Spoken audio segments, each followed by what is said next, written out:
नमो नलिननेत्राय वेणुवाद्य विनोदिने राधाधरसुधापानशालिने वनमालिने महाभावस्वरूपास्त्वं कृष्णप्रियवरीयसि प्रेमभक्ति प्रदे देवी श्रीराधिका त्वं नमोऽस्तु ते।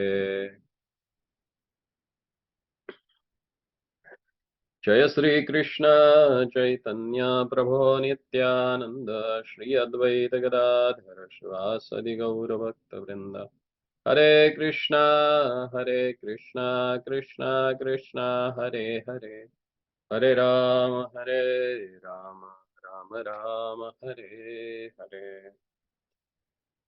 So from today onward we'll start reading from the Nectar of Devotion, Bhakti Rasamrita Sindhu, the first wave,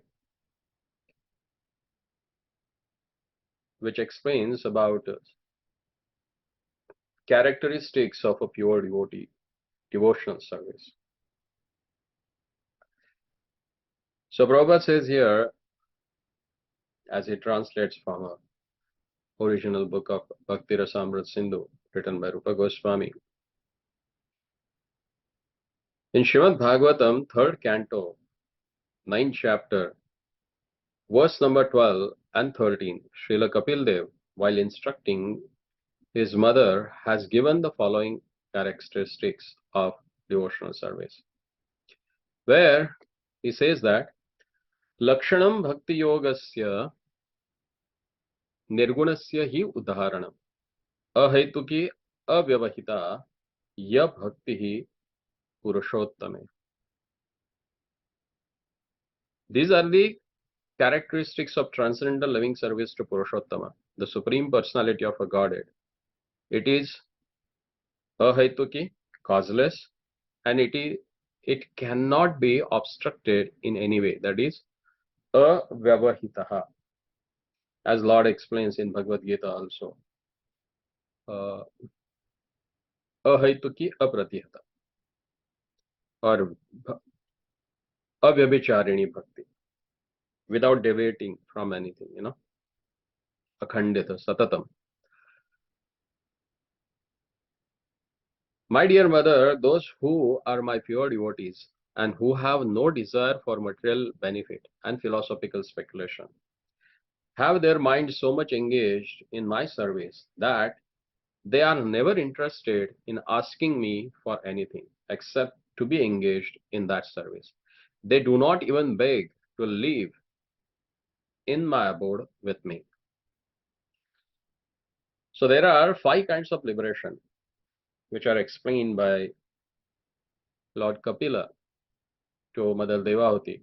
He says, Salokya Sarshki Samipya Sayujam Sarupyam Ekatvam Api Uta Diyamanam Na Granante Vina Mad Sevanam Janehi. Salokya, Sarshti, Samipya, Sarupya, and Ekatvam. Namely, to become one with the Lord, that is Ekatvam, to live with the Supreme Lord on the same planet, that is Salokya, to have the same features as the Lord, Samipya, then Salokya, to enjoy the same opulences as the Lord, that is Sarshti, and to live as a companion of the Lord. So, a devotee, what to speak of rejecting material sense gratification, does not even want to any of the 5 kinds of liberation. He is satisfied simply by discharging loving service to the Lord. That is the characteristic of pure devotion. Sayeva bhakti yogakhya atyantika udarataha eneva teva arjaha trigunam mad bhavayopadyate. See, that's the position of pure devotees actually. Kapil Muni clearly says here, Bhakti Yoga, as described above, is ultimate goal of a life. By rendering devotional service to the Supreme Personality of a Godhead, one transcends the modes of material nature and attains the spiritual position on the platform of a direct devotion.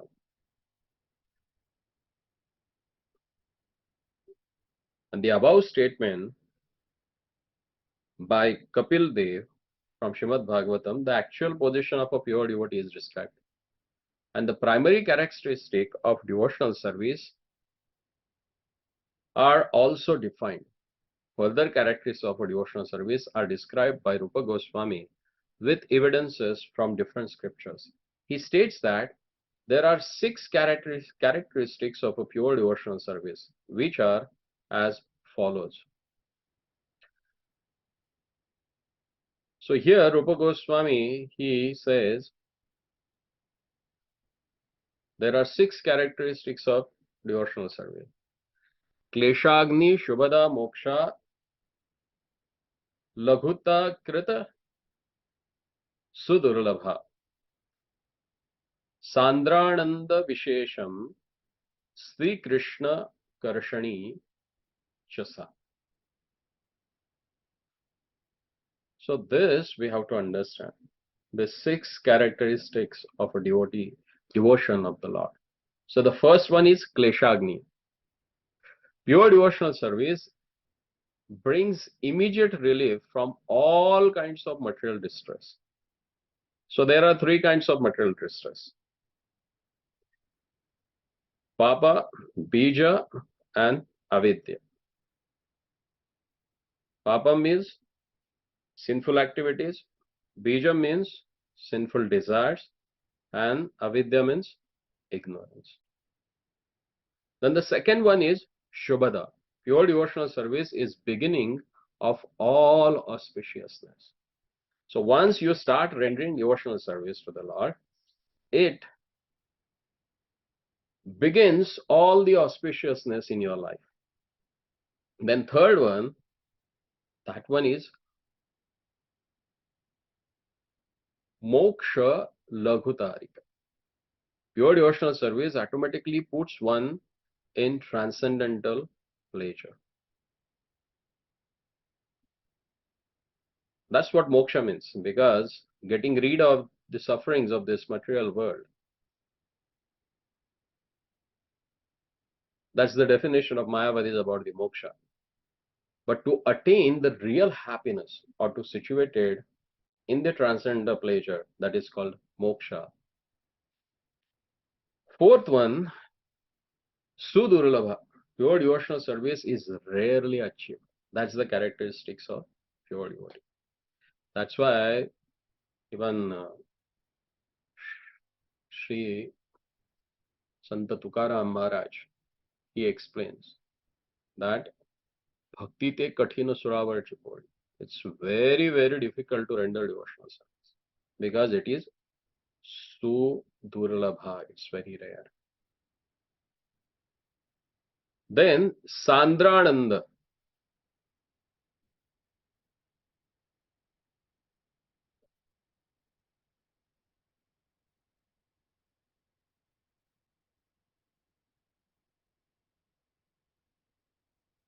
Those in pure devotional service deride even the conception of liberation. And the sixth one, Krishna Akarshani. Pure devotional service is the only means to attract Krishna. Even though Krishna is all attractive, but pure devotional service attracts even him. This means that pure devotional service is even transcendentally stronger than Krishna himself, because it is Krishna's internal potency. Then further, it says that one by one, Prabhupada explains about these qualities. Relief from material distress, that is Kleshagni. In Bhagavad Gita, the Lord says that one should surrender unto him, giving up all other engagements. The Lord also gives his word there that he will protect surrender souls from the reactions of all sinful activities. Srila Rupa Goswami says that the distress from sinful activities are due both to the sins themselves and to sins committed in our past lives. Generally, one commits sinful activities due to ignorance, but ignorance is no excuse for evading the reactions or sinful activities. Sinful activities are of two kinds: those which are mature and those which are not mature. The sinful activities of which we are suffering at the present moment are called mature. The many sinful activities stored within us for which we have not yet suffered are considered immature. For example, a man may have committed criminal acts but not yet been arrested for them. Now, as soon as he is detected, arrest is awaiting him. Similarly, for some of our sinful activities, we are awaiting distress in the future. And for others, which are mature, we are suffering at the present. In Sanskrit terminology, it is said that aprarabdha and prarabdha, two kinds of papa. You know, one is aprarabdha, immature, sinful activities stored within us for which we have not yet suffered. And Prabhupada gives example here of a criminal who commits some crime but not yet caught or not yet arrested. But once he is dictated, arrest is waiting for him. So that is aprarabdha. And prarabdha, mature sinful activities for which we suffer in present. Those are prarabdha. For example, if one is suffering from some chronic disease, or if one is suffering from some legal implications, if one is born in a low and degraded family, or if one is uneducated or very ugly. So these are the prarabdha. Because of prarabdha, one is getting this present results.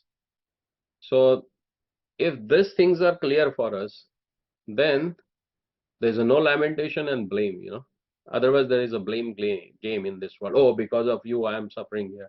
Because of him, I am suffering. Because of that particular situation, I am suffering. No, it's your sinful activities which are matured now, and you are suffering for that. So that is prarabdha.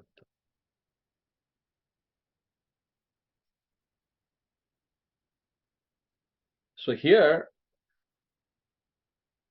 we have to understand whether it is mature, aprarabdha, or whether it is prarabdha.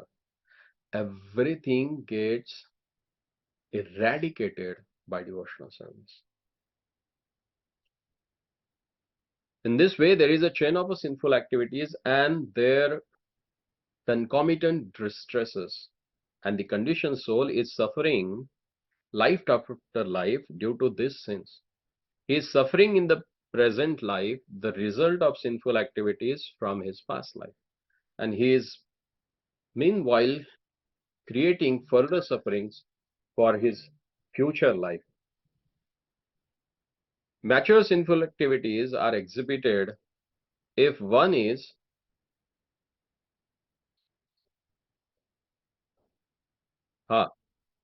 suffering from some chronic disease, if one is suffering from some legal implication, if one is born in a low or degraded family, or if one is educated or uneducated or ugly. There are many results of past sinful activities.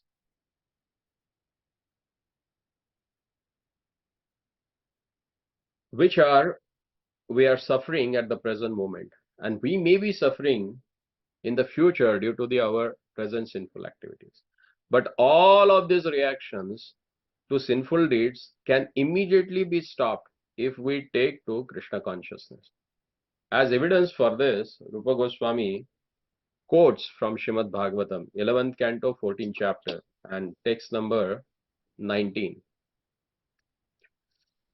यथाग्नि सुसमृद्धार्च हि करोति ईधंसि भस्मसात् तथा मद विषया भक्तिर उद्वहनांसि कृतश्नः. My dear Uddhava, just as a blazing fire turns firewood into ashes, similarly devotion unto me completely burns to ashes since committed by pure devotees.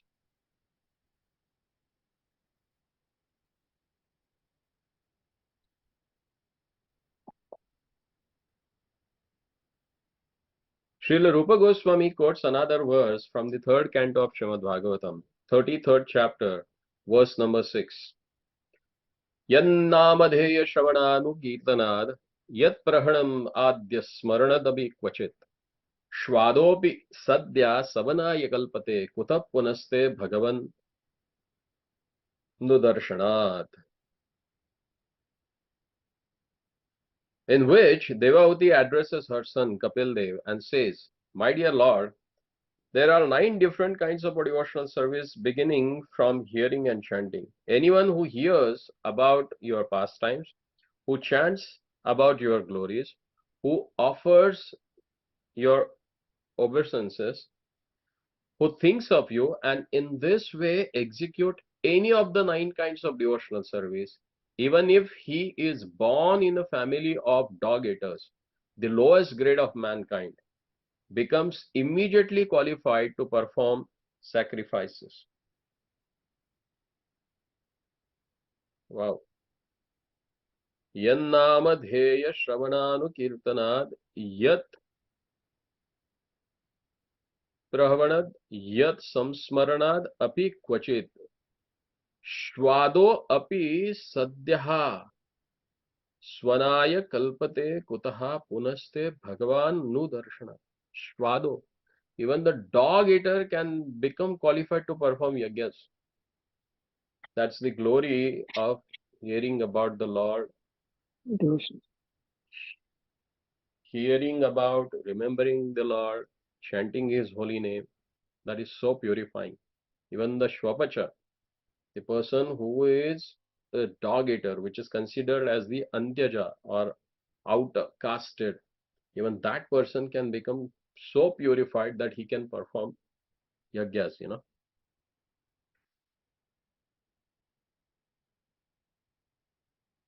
As such, how is it possible that anyone actually engaged in devotional service in full Krishna consciousness has not become purified? That's the question. If one is engaged in devotional service means he is getting purified. It is not possible. One who is engaged in Krishna consciousness and devotional service has without doubt become freed from all contaminations of material sinful activities. Devotional service therefore has the power to actually nullify all kinds of reaction to sinful deeds. A devotee is nevertheless always alert not to commit any sinful activities. This is his specific qualification as devotee. So this is most important thing that we need to mark it.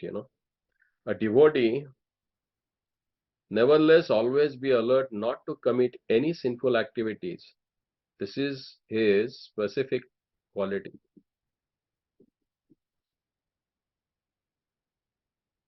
It's very important.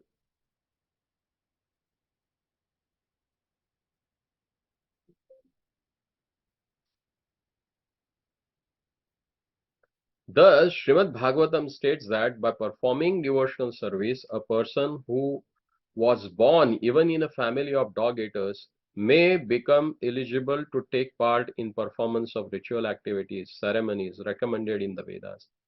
It is implicit in this statement that a person born into a family of dog eaters is generally not fit for performing yajna or sacrifice. The priestly caste in charge of performing this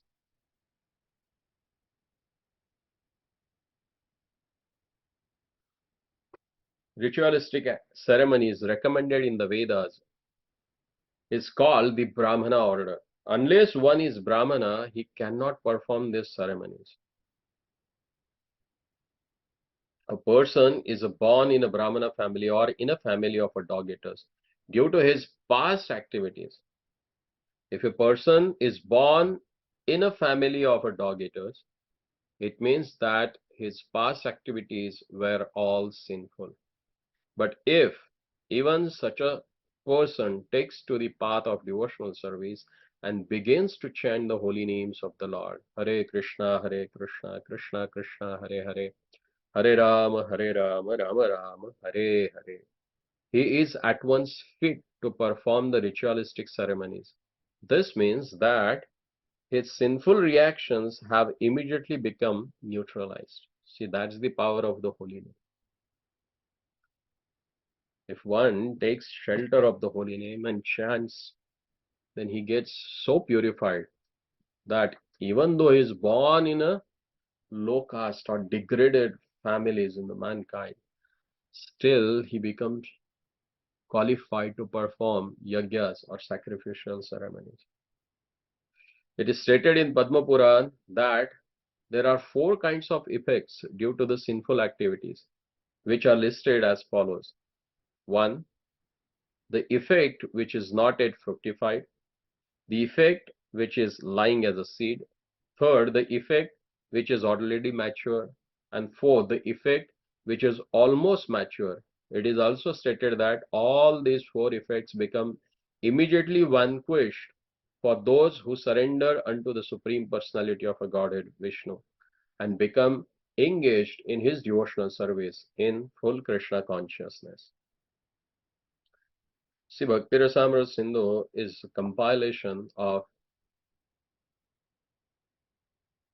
verses which are favorable to establish devotional service as the supreme from all the scriptures has quoted here.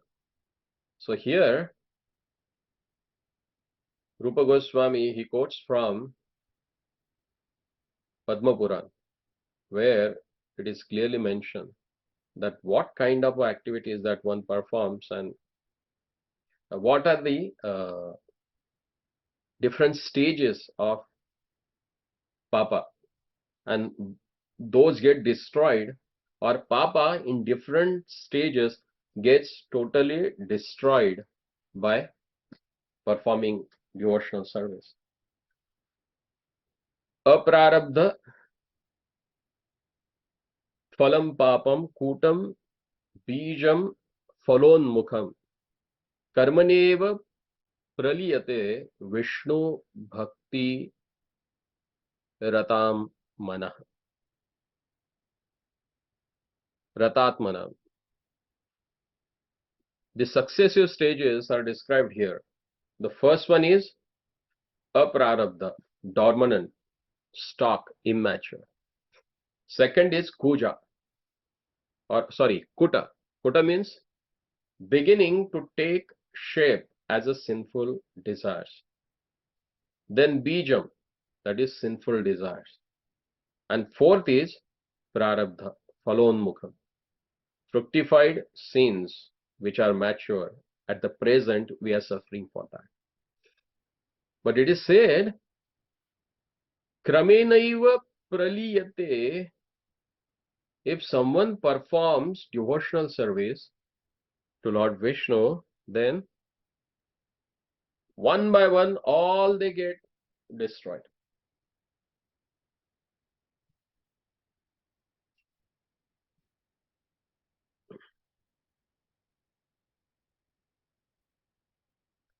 Bhakti is bija haratvam, the destroyer of sinful desires. And for that, there is evidence in Srimad Bhagavatam. Tassaityanaghani punyate tapodanam vratadibhihi na dharmajan tad dhradnyam tad api sangrihi sevaya.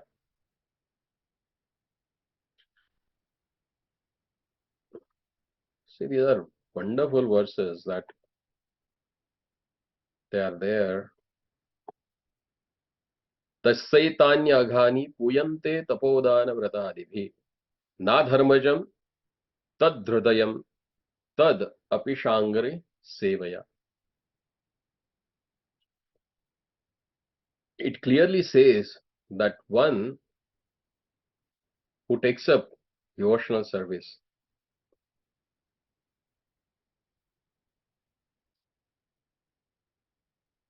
Shukdev Goswami, that he speaks in a sixth canto of Srimad Bhagavatam, second chapter, text number 17, that about the story of Ajamil, who began life as a fine and dutiful Brahmana, but in his young manhood become fully corrupted by the prostitute. At the end of his wicked life, just by calling the name Narayana, he was saved despite of much sin. Shukdev Goswami points out that austerity, charity, and the performance of ritualistic ceremonies for counteracting sinful activities are recommended processes, but that by performing them, one cannot remove the sinful desire seed from the heart, as was the case with the Ajamil in his youth. This sinful desired seed can be removed only by achieving Krishna consciousness.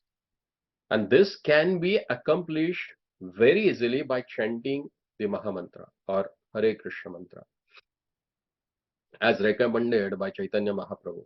In other words, unless one adopts the path of devotional service, he cannot be 100% clean from the reactions of sinful activities.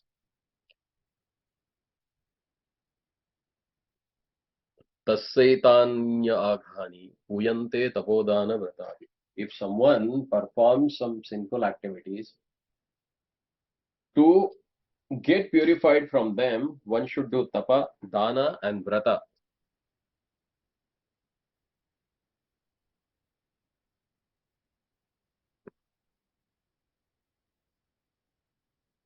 But it said that unless and until one takes shelter, tada api shangri sevaya.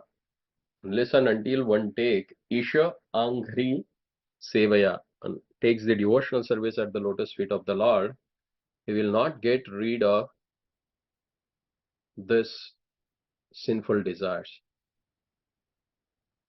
By performing Vedic rituality activities, by giving money in charity, and by adorning austerity, one can temporarily become free from the reactions of a sinful activities. But at the next moment,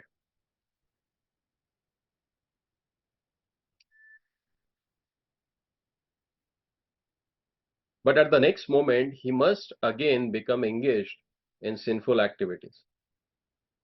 For example, a person suffering from a venereal disease on account of excessive indulgence in a sex life has to undergo some severe pain in medical treatment, and he is then cured for the time being. But because he has not been able to remove the sex desire from his heart, he must again indulge in the same thing and become a victim of the same disease.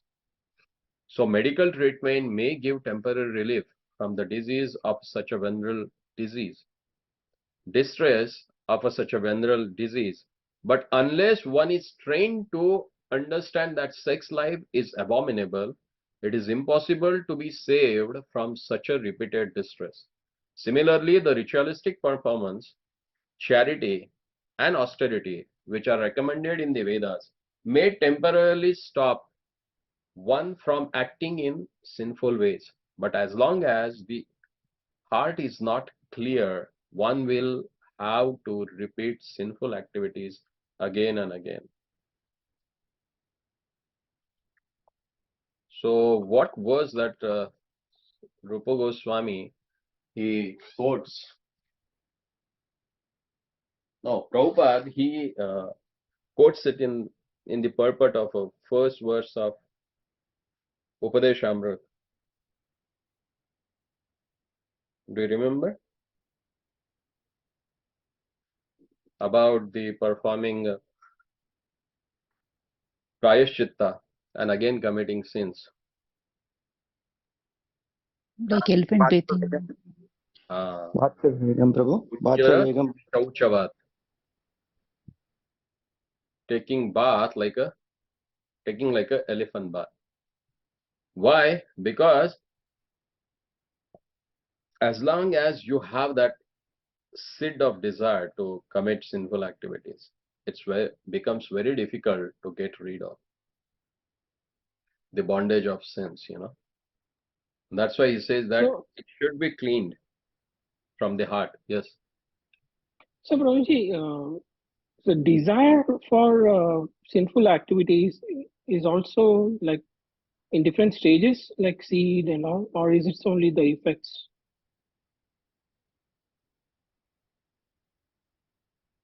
No, I'm not getting your question. No, so in the previous paragraph, there are like four stages, right? The four stages where See, the those are effects the of sinful, stages of effects of sins, right? aprarabdha, which is not matured. Hmm? Then kuta. Kuta means the tendency to commit sin, that is there in heart. And bija means that desire to commit. And prarabdha is already doing a sin. And because of that, the effect is there. So these are the four stages of effects of sin. Got it? Is that clear? Yes, ma'am. I have one doubt, Prabhuji. Yeah. I mean, the other day, 10 days back, you gave one example about the quota. Whoever did the sins, they have to go through all the effects of it. Like even Lord Himself came and serving him, than getting rid of his all. And when it comes to the Jagai Madai, and they did like even, Yamaraja even their sins were so much like and that's one level, and the second one is Ajamila, and he took only how intensively he took Narayana name and Lord's name, and Vishnudutas came, and three examples look like, I don't know, the first one and this one looks contradictory. Prabhuji, explain about that. See, that is ahaituki. It was ahaituki kripa of Lord Nityananda on Jagai and Madai, which forced Chaitanya Mahaprabhu to get them rid of all their sins. It is devotees' desire. That's why Lord fulfilled it. It's not their personal credit that they didn't render devotional service. So heaps of Papa was just vanquished by the mercy of the Lord, because Lord gave His mercy. So that kind of liberation from previous sins is because of ahaituki kripa of the Lord and His devotees. With the Ajamila, the whole episode is there to glorify the potency or the strength of the holy name.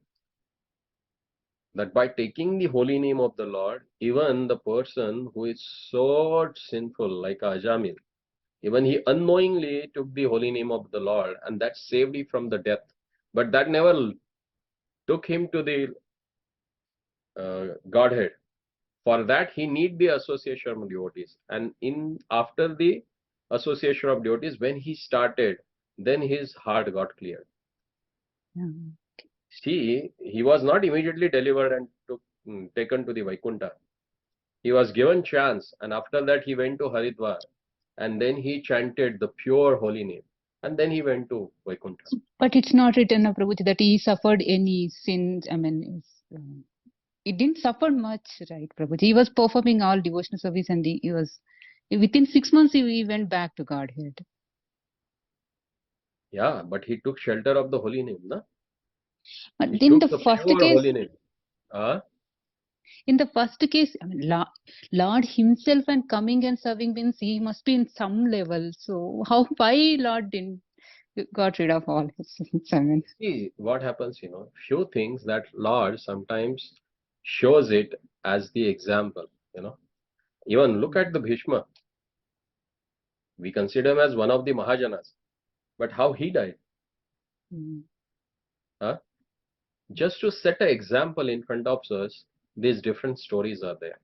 oh, We need to take out the essence out of that rather than mm, try to understand them logically, okay, yeah. That's why Tarko Apratishtha. With a logic, you can't establish devotional service. Mm, In one case, because Lord is like all controversy resolves in him, and he's a Swarat, he can do anything with his any of his mm. devotees. So Just to it's put examples in front of us. Even sometimes he says, "Oh, maybe you're so pure, but I want you to get extremely purified," mm, so that Madhavdas story is there. Okay, you finish it off all your karma and then come to me. mm. For Jaga and Mada, he said, okay, live it. I'm taking you. Finish it off within this lifetime. Same thing with Muchukunda as well, right, Prabhuji? Same thing with Muchukunda, the Sorry? king. Muchukunda, the king. Mm-hmm. So he had darshan of the Lord, but he had to undergo austerities and See, unless and until purify you himself. have that unalloyed, avyavahita, that's what the Mm. first verse itself says, na? Ahaituki and avyavahita. Unless and until you get rid of a single material desire, you can't go back to God. And Lord makes sure that you get purified. So it's Lord's supreme will, what he wants. I mean, it's a leela. I mean, Yeah, that's okay. there. Okay. Thank you, Prabhuji. Okay. We'll continue after 5 minutes.